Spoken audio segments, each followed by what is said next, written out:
I don't really go live remotely, and so this is something that's brand new to me. I'm trying to change the screen to where it can go sideways. So let me see if I can fix this, guys. Give me a second here.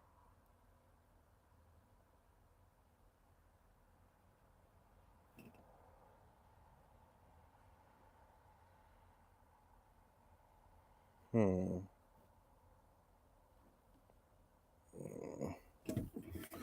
I'm just gonna hold it. Let me see. There's the back.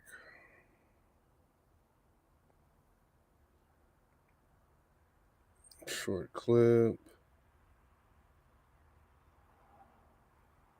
Interesting. It doesn't give me the option, so I'm gonna just go straight up.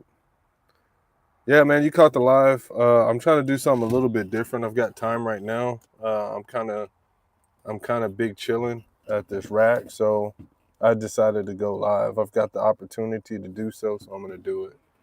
But welcome to the live, man. Feel free to ask me any questions. I really wanted to talk about the conflict that's happening out there in Iran, the Middle East, just in general, because there's over 15 countries that are impacted by what's going on. But more importantly, I wanted to talk about what's going on here in the U.S. I'm going to do a green screen real quick. I don't know what the oil price is today, but this right here is a really good key indicator that the jobs are like really pumping out here in West Texas, out here in Texas, period. So I'm not in West Texas, but I'm still working in the oil and gas industry in Texas. But it's a key indicator. Anytime this number is over $74, that's $74 a barrel, we're good.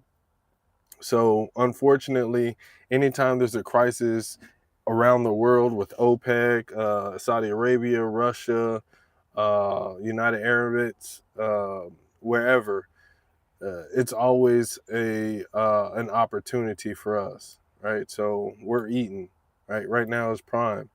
So I understand you're a CDL driver. You got any endorsements? I can't remember. So talk to me. I can't remember if you have endorsements or not. Make sure that you drop a like if you haven't already. You have tanker, you've got hazmat. Listen, in the past, I didn't like helping people who had tanker, who had hazmat, who even had a CDL. If you got that X endorsement, like you've got a ticket. You've got a clear ticket to work out here in the oil field, and there's no excuse why you shouldn't get a job.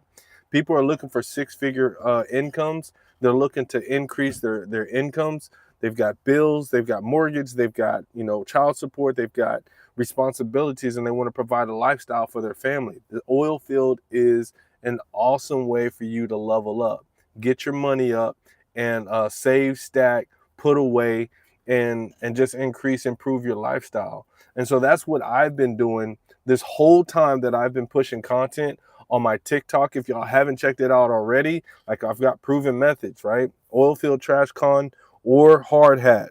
Oilfield trash con or hard hat on TikTok.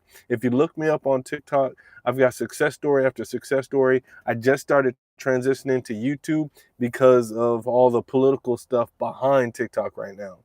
All right. So I'm going to start moving over here to YouTube, and I'm going to start putting more content out here. But this is what I do. I help people level up, get six-figure jobs through entry-level positions, no experience in the oil and gas industry. All right. I started off in 2014. Right now on this live, we've got 14 people that are watching. I need you to put a like, okay? Make sure that you tap that screen. When I started in 2014, I jump in, I jump out. I jump in, I jump out. Sometimes it goes down, then it goes back up. When it's good, it's good. It's rolling. Like there's no reason. Thank you for the like. I appreciate that. There's no reason why we should not be thousandaires by now. All right. I bought a house. I bought a $320,000 house. Just me by myself. I'm the only person who lives in that home. I've got a 4-bedroom, 2-story, $320,000 house, and I bought that off of the sweat and tears of the oil and gas industry. No cap. I paid for my car. I paid for my Dodge Challenger. It's a 2014, but that it's paid for. It's mine. All right. I'm trying to pull it up for y'all right now. It's mine. It's mine. I don't have any payments on that car. I dropped my insurance down to the regular, what is it? The basic, uh, the minimum requirement. I dropped my insurance all the way down to the minimum requirements. All right. Let me get to this comment real quick. I'm in CDL school. You still there? in CDL school at 53. Oh, okay. All right. And already applied for TWIC card. Okay, that's good. I want you to get your endorsements though. If you're getting your CDL, get your endorsements. Make sure you get your endorsements. If you're just joining the live, you guys, I bought this car with oil filled trash, oil filled money. I bought this car. It's paid for, completely paid for through the oil and gas industry. I want to show y'all a picture of my house. I don't know why I haven't done that, but I've got my house. I've got a Frenchie that I invested in. I mean, the oil and gas industry is a good way to earn a great living, but to also create wealth. For the watchers, let people know if having a driver's license is required or if a Texas state ID is okay to get hired. I have friends tuning in. So, a driver's license is kind of basic because it's a basic requirement because at times you're going to need to drive the crew. It might be your turn to drive the crew. If you don't have a driver's license, then that could hurt you. But it's not necessarily a necessity. Like if you jump on a rig, you may not necessarily need to have a driver's license. Why? I mean, you're going to need to drive your own vehicle to the location, but that's between you and legal. Okay, that's between you and legal. But you're going to need to get to location. You're going to need a vehicle if you're going to jump on a rig. But my point is this: you're living on location. You eat, sleep on location. You don't necessarily need to go anywhere if you pack enough food for a month. Okay? So that's one example of you don't need a vehicle. If you go offshore, that's a whole different ball game. But of course, you don't need a driver's license. You're not driving around on a rig. So there are different jobs and opportunities where you don't necessarily need a driver's license, but the majority of the content that I shoot, you're going to need a driver's license. Thanks for that, West Coast. I appreciate that. Yes, I already added tanker and hazard to my permit. Good. When are you done with CDL school? When are you done? I've got one like. I need a couple of more, guys. I need you to support this page. Go ahead and support me. I'm trying to transition from TikTok to YouTube, and I can't do it without you.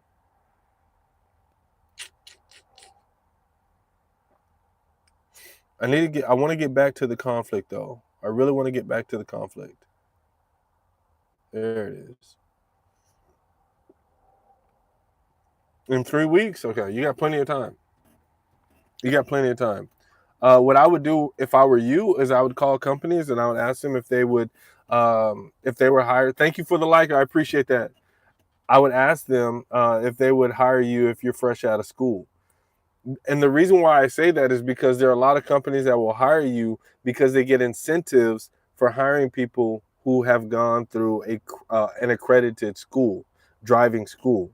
FRAC is always going to hire you. You can get on with CUD Energy, CUDD, CUD, Halliburton. If you got a CDL, you can frack and you can get on a rig. All right, you're not going to be driving a lot, but you don't have any experience. After about 6 months of working doing the labor, you crying, I got a CDL, I shouldn't be doing this. After about 6 months, you'll be able to get into any truck and get a job out here in the oil field somewhere. I start with Energy Source Solutions Monday. West Coast, how did you hear about the oil field? Like, is this your first oil field job? Like, give me some context to your whole story, man. I'm kind of interested because I've seen your name before, West Coast. I don't know if it was on TikTok and we've talked before. So put me on game. Like, give me some background to the story. And I'm happy that you got a job. I'm glad that you got a job. I don't know what Energy Source Solutions is. I don't know what they do. I don't know if it's a CDL. I don't know. So give me some context to that as well.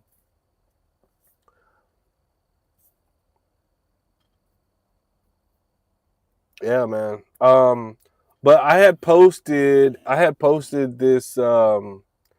Hey, somebody check on oilprice.com. Tell me what the WTI West Texas index, Midland or West Texas index is on oil. What's the price of the barrel? What did it close at today? This is a great exercise. If you haven't downloaded the app already, oilprice.com, download that application. If you want to come out here into the oil and gas industry, that'll be your best friend. Oilprice.com. Right? It's got articles in there, news articles, like up to date by the hour. It gives you updates on what's going on with the oil and gas industry, and you can make predictions. Even mess with the stock market if that's what you're interested in. All right. I take home over $12,000 a month. I take home over $12,000 a month. I take home over $12,000 a month. So if my expenses are 6,800 dollars a month, I still have well over 4,000 to play with. Uh well over $4,000 to play with. All right. If I wanted to throw 2,000 in the stock market every single week I get paid.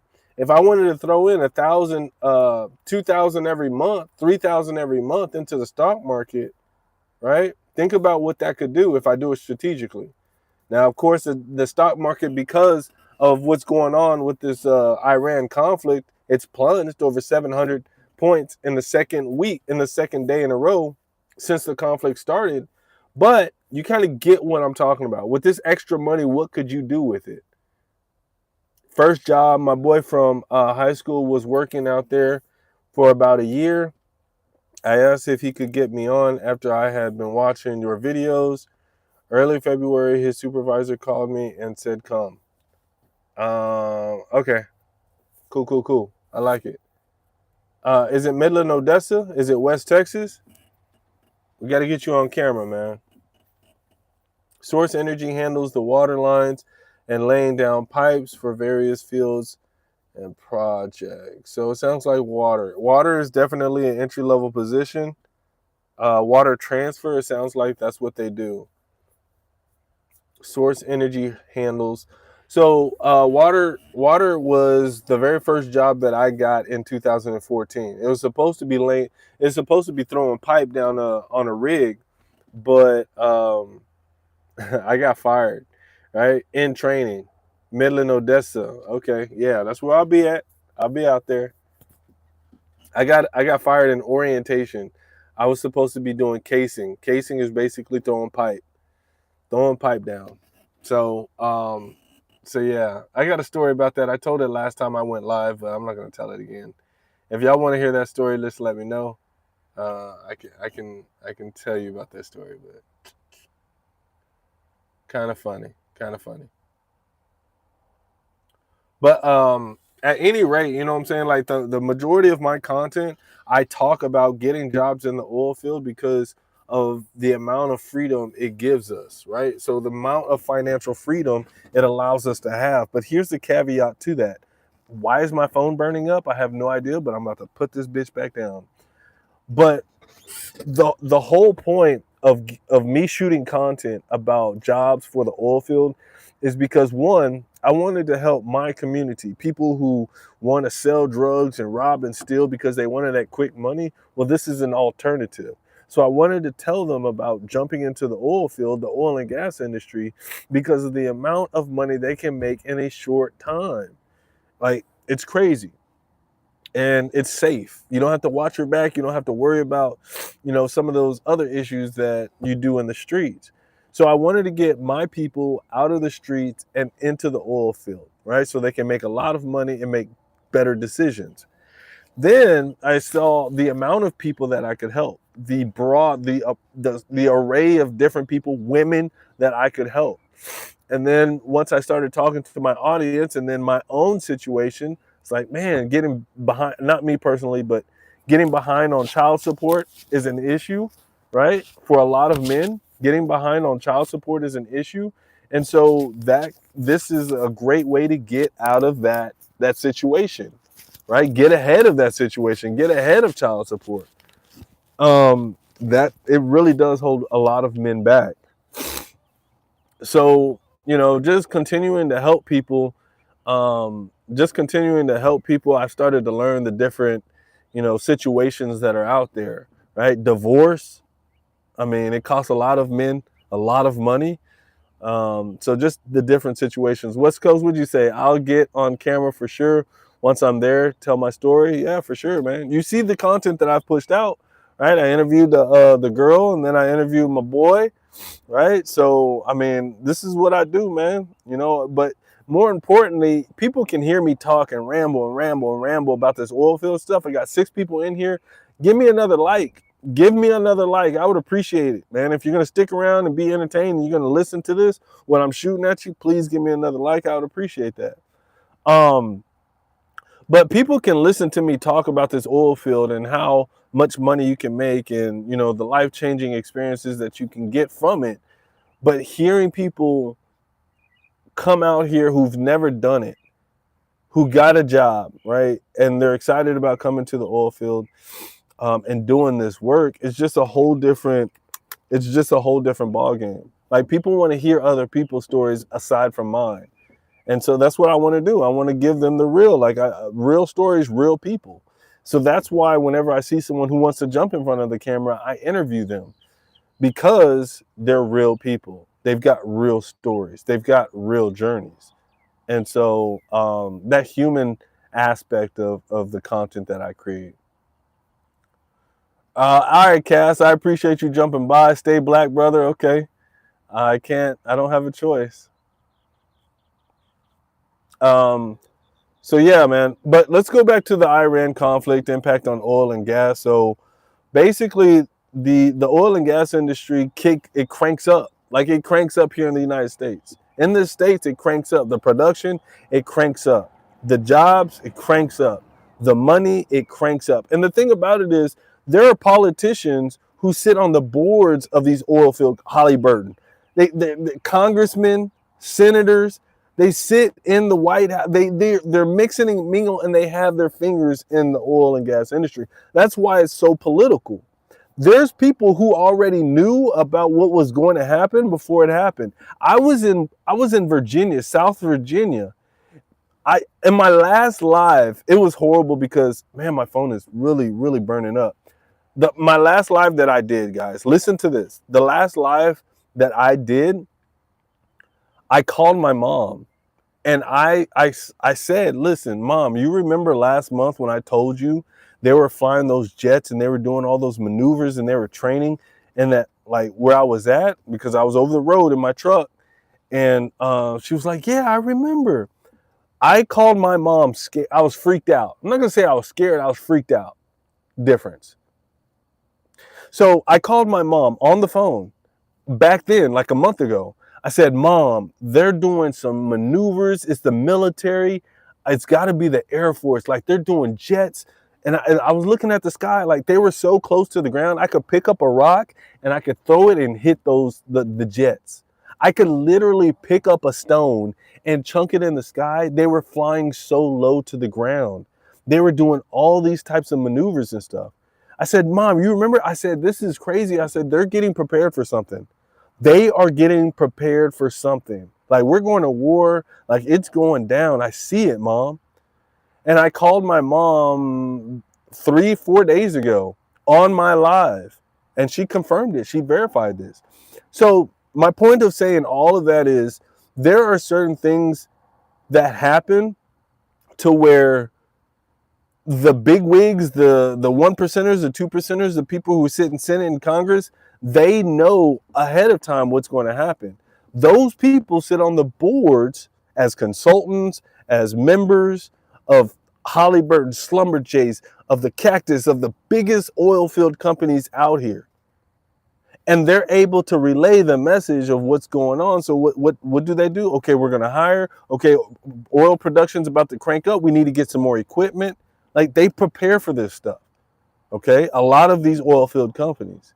And so that's where we are today. Got to go in depth on how to get to got fired in orientation after you talk about the conflict with Iran.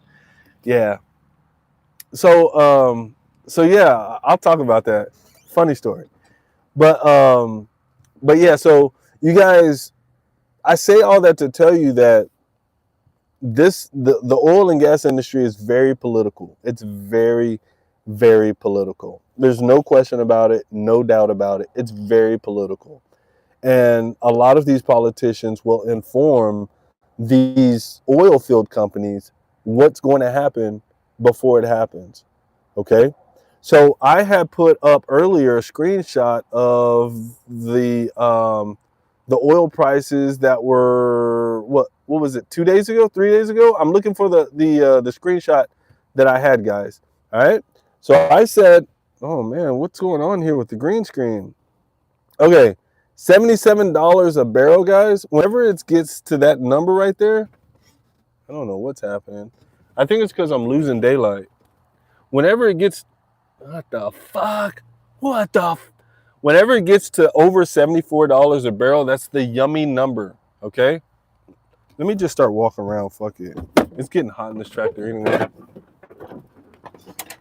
Whenever it gets over $74 a barrel, that's when we're really cranking out work. That's when we're really producing. We're in high production, all right? It's a good number for us.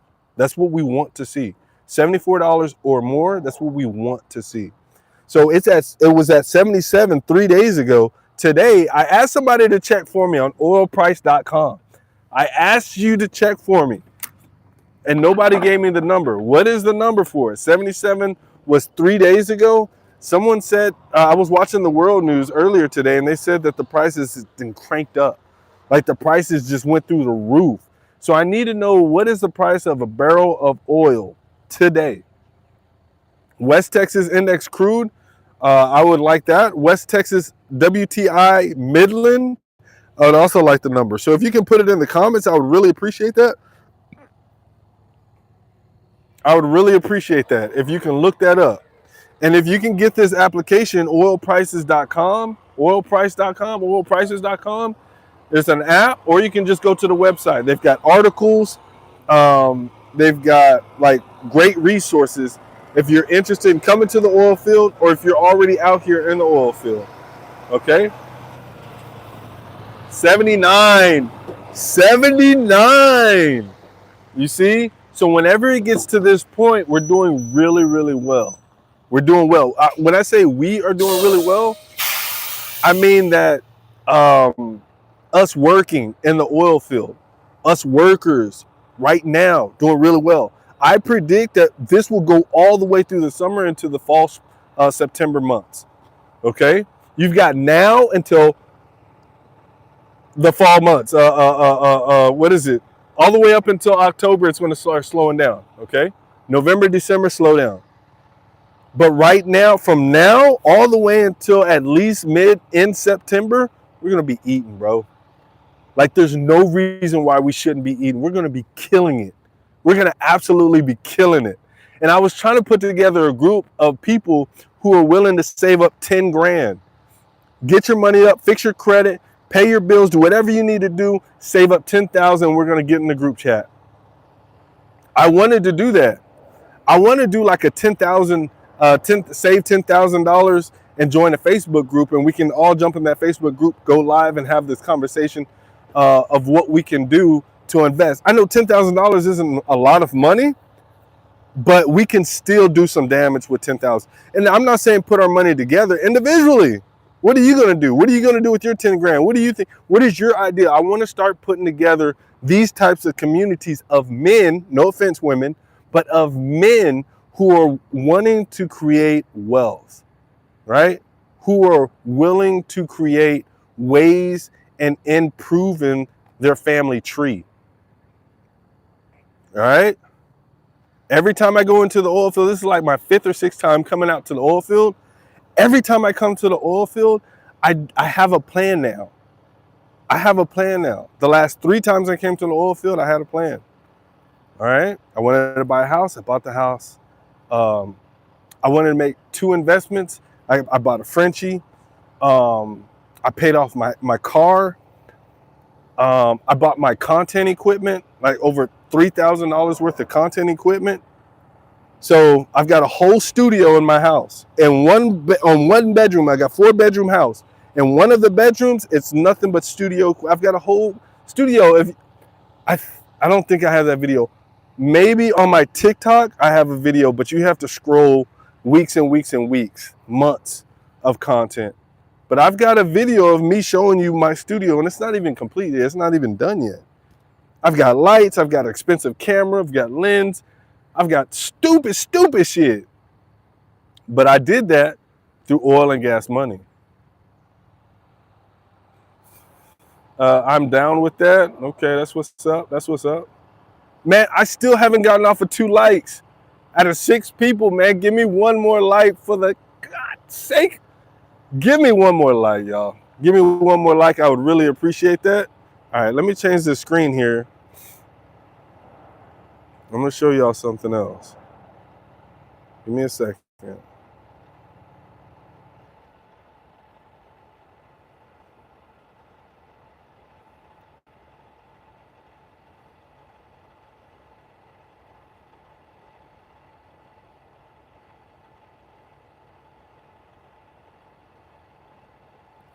Oh, hell no. They got mosquitoes out here?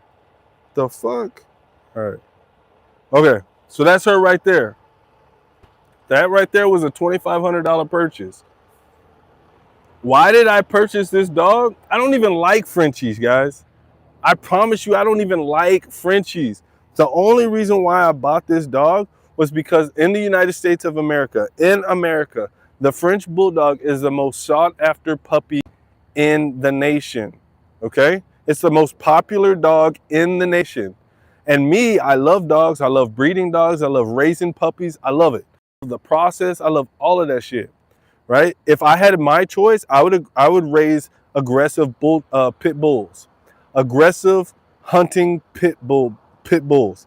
And I would sell those dogs in couples. Okay? In couples. They would hunt together. All right? Because a lot of these boars, these hogs in Texas, like they'll fuck up a dog. They'll fuck them up. So anyways, I would sell those dogs. Aggressive pit bulls, I would put them on land and I would train those dogs. I mean, that's what I like to do. But nevertheless, I don't have the land. I don't have the infrastructure and the resources to do that. I don't have the time. And so I just couldn't do it. So I got what is the most popular dog in the United States of America, the French Bulldog. The French Bulldog does not produce as many puppies. It can only produce about 4, 5 at the max, healthy. But usually they only get about 3 or 4 a lit. And so I invested in this dog because I wanted to start a kennel. All right. I wanted to start a kennel. So that was an investment for me. And so when going back to that $10,000, guys, when we talk about 10 grand, it doesn't, you don't need to have 30, 40, 50, $100,000 to invest. This dog right here was 2,500. So you can, this is just an example. This is just an example. That was a $2,500 investment. She's going to produce at least 2 lits of at least 3 puppies, 6 puppies. And I'll probably sell them depending on how they come out, how they look. And I'll probably keep 1 or 2, just depending. But, she's about a $15,000, $20,000 dog and a pet. Okay. These are investments. It doesn't take a lot to invest, guys. It really doesn't. And so that's why I wanted to put together that group of 10,000 between now and September. If you want to join that group, go ahead and join my newsletter and tap in. And I'm going to send out notifications on that group. All right. I'm going to send out notifications on that group. If you want to tap in, you want to join in. All right. From now until September, we're saving up 10 grand. And I can't get another like. This is the I talked about this car a little bit earlier. Paid for, oil field money. Got the Arab money. Got the oil field money. Paid for by the oil field, guys. All right. I wish I had a picture of my house. I wish I could show you a picture of my studio. Oil field. Somebody had posted. Somebody had made an interesting comment, guys. Stick around for this, please. Stick around for this. Please stick around for this. Someone gave me an interesting comment. And on all of my content, I usually talk about money. And he said he was a supporter. It seemed like he was a supporter, like he was for me. But he said, money, the love of money is the root of all evil. Absolutely correct. All right. Absolutely correct. It goes in the 10 Commandments. The 10th commandment is covetousness, because covetousness will land into stealing. Covetousness will land into a lot of other sins and the 10 Commandments. All right. So covetousness is falling under the love of money. However, nobody knows about the scripture that talks about money is the answer for all things. King James Version. Nobody talks about this. All right.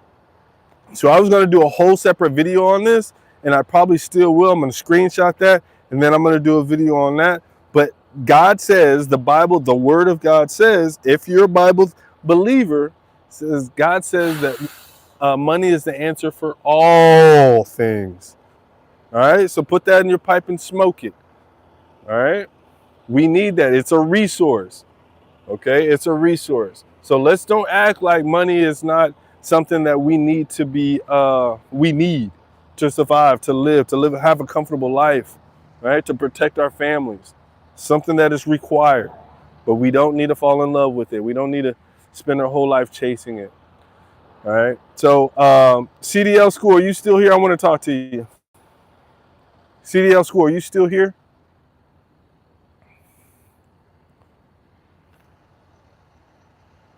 All right, I lost CDL School, but I have a guy that he's in CDL School right now. He's currently going through CDL School. He says that he's supposed to graduate in 3 weeks. And the recommendation that I have for anybody who just got their CDL, fresh out of the school, the program, whatever, the best recommendation that I have for you is to get a job in frac or go get a job on a rig. Now, you're not going to be driving a whole lot. You're just not. You're not going to be driving a whole lot. But you're going to get the oil field experience. And after you finish working 6 months, 3 months, 90 days, after you get done working for that amount of time, you're going to be able to put on your resume that you've got driving experience for yada, yada, yada. Even though you didn't do a whole bunch of driving, say, I drove 100,000 miles in 90 days. I drove 100,000 miles in 6 months or whatever. All right, you put it on your resume and you apply to other jobs. It's the gateway. It's the door. Frack, it's the gateway. It's the door. It's like smoking marijuana, the gateway drug. All right, it's the gateway drug. All right, yes, I'm still here. I'm working out now to make the physical requirements. I'm a healthy 53-year-old. Let's go. I'm going to call you 53 now. I'm just going to call you 53. At 53, this man gets his CDL license. This is a whole career change. I got to get you on camera too, man. I got to get you. I got to get your story. I have to. I definitely have to get you on camera. So hopefully you can get a job out here in the next couple of weeks. I'm not in West Texas right now. Hopefully I will be by the time you get out there. But there's plenty of opportunity. You tell your classmates to follow me and watch my content. And without a doubt, man, I stopped helping CDL drivers get jobs out here in the oil field. Why? Because it's so easy for them to get hired. So I wanted to help people that had no experience, who had very little chance of getting into the oil field without proper guidance. I wanted to help those people. But if you've got a CDL, if you've got a skill, you've got a trade like a commercial driver's license, you've got a ticket, it's easy for you to get on the oil field. The other thing that I want to say is we've got to get off of over the road. Get that OTR stuff, cut that out. We cut that out. Cut it out. If enough drivers, if we could get 200,000 or 300,000 OTR off the road, we're gonna drive the rates, the prices. We're gonna drive our rates up. All right. They're already got to take people off the road that can't speak English well. They've got to take people off the road that are not U.S. citizens. So, I mean, by 2027, I feel like the whole commercial drivers, I think that market is going to be hit hard. It's going to be hit hard. And if we can get enough guys off of over the road, we can drive the price, the rates back up. But right now, man, those rates are trash. It's garbage. The industry is trash right now. All right? It's absolutely junk. But if you haven't already, I played pro ball, worked with box trucks the past 6 months. I'm only 27. I think doing this until 32 will really set me up. You definitely need a plan, West Coast. You definitely need a plan. You can't come out here. Look, the first couple of times I came out here, I failed. I left the oil field unexpectedly, whether I got fired or there was a downturn. I went through 2 downturns, 2018, 2015. I went through 2 downturns where they just had to lay people off. How they did me is you get less than 40 hours a week, 40 hours a week. So you're going to quit, you're going to leave. That's what they want. All right. So I had left the oil field 2 or 3 times, didn't have anything to say for it. Didn't have anything. I had $2,000 in my bank account in 2015 when I left the oil field. 2018, I can't remember that situation. But I remember getting into an argument. And the reason why I say that is because I was making so much money. I was making so much money. And every time I left the oil field, I had nothing to show for it. So that is why it's important for you to have a plan. You've got to have a plan. That's why I want to put together a Facebook group for those who are willing to save up to $10,000 between now and September. That is way too much time to do that. We should be at $15,000 or $20,000 by September if we manage and we do this responsibly. All right. So make sure that you join the email list if you haven't already. I'll send out updates on that as well as my latest content, my videos, things of that nature the next time that I'm going live. If you ever have any questions, you can join the live, you can tap in. Otherwise, I'll see you all the next time I go live.